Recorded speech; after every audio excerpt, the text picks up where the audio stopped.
Şu yıllar 2026 yıl Xudoxolga Kiko'ga geldik. Şu malda amağa. Yataman da tuttu yakamı jeng berdi. Ne qo'shqa? Ayağına aytın çatılmasın. Qo'y. Onu o'lchab qo'ymaydi lekin aytib qo'ying.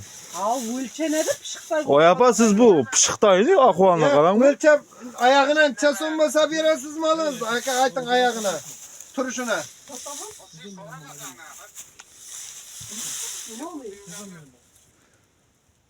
Aytın falan son dep bak aytın çatın. 500 kalaga so'rabdirsiz. Teraziga gaplashib nimalar o'lchab. 58'den bersangiz qoldim aka. Yo'q, 50. Sen o'lchaklarınızın çatınlar kaçarlarınız. Şulardan aytın çatın. Volkan'a aytib bereceksiniz.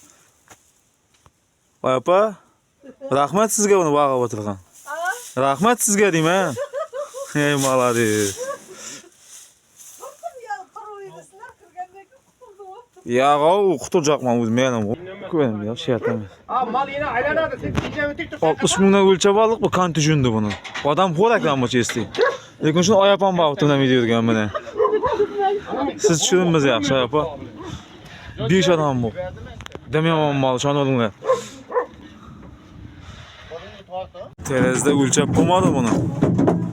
Avtobusga olib keldik buni. Adamı to'xtang. Chetda? Ya az ko'ryapmanizlar. Adam. 2 tonna 220 mi? Davay 220. Qani? Chekildi. Bularga tushirib 2 tonna 220 mana. O'lchab bo'lmadi bu qan tujundi bu. Avtobusga olib keldik. Kabrgalarni ushab bu malga qiziqmadi. Qiziqsagan menga. Bekle. 810, 410 kadar geldi tamam mı? Men.